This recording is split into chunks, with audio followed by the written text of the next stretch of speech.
When I was in high school, there was this guy who kept his bass in the band room like all the time.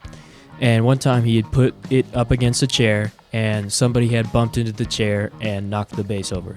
The headstock completely snapped off, and he decided he was just going to get a new bass entirely. He asked if anybody wanted the body because it was perfectly good, and one of my friends said, "Sure, yeah, I'll take it." And he put carpet on it and got a fretless neck. But there were a few problems with it. So he lent it to me, and here we are, and now I'm going to try and see if I can't fix it up for him. So first on the list is this neck. You would think that because it's fretless, the fretboard edge would not be very sharp at all, but that's not true at all. It was very sharp and uncomfortable to play. So I saw online that you could use a steel rod or really even a screwdriver to kind of round out that edge. And then after that, you can, bring it up to a good grit, and it'll feel so much better. After a wipe down, I gave the fretboard a quick coat of oil. I noticed that there was this extra little bit on the nut that I thought would be nicer if I just sanded off, and then while I was at it, I also sanded the edges of the nut, so that way it, was a little bit smoother and wasn't as sharp.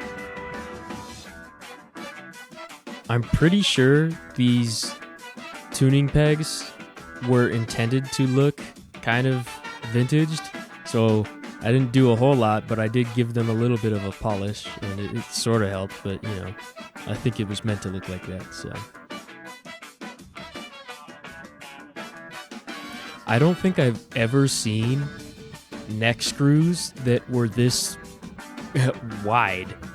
They were kind of tough to get in there, but hey, it worked out.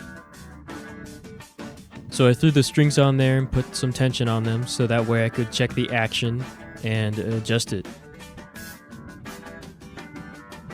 I also went through and checked the pickup height and made sure that it was decent. So the most difficult part about this whole project was the bass was not intonated at all. And the only way for me to do it was to bring the saddle so far forward that the screw didn't even hold the saddle in at all. And it works, but it was still even a little bit off, but I came up with a fix for that. Ultimately, we were only left with one of the 4 strings with a screw still on it, but hey. So in order to make it more playable, I decided I would put new fret markers on. And so I took a 4/0 thing of steel wool and sanded the side of the fretboard. Then I tried covering the old fret markers and using a white paint Sharpie to put new ones on there where the actual in-tune note was. This did wonders for it and made the bass significantly more playable. I'm so happy with how that turned out. After those fixes, it's time for a bit of a demo.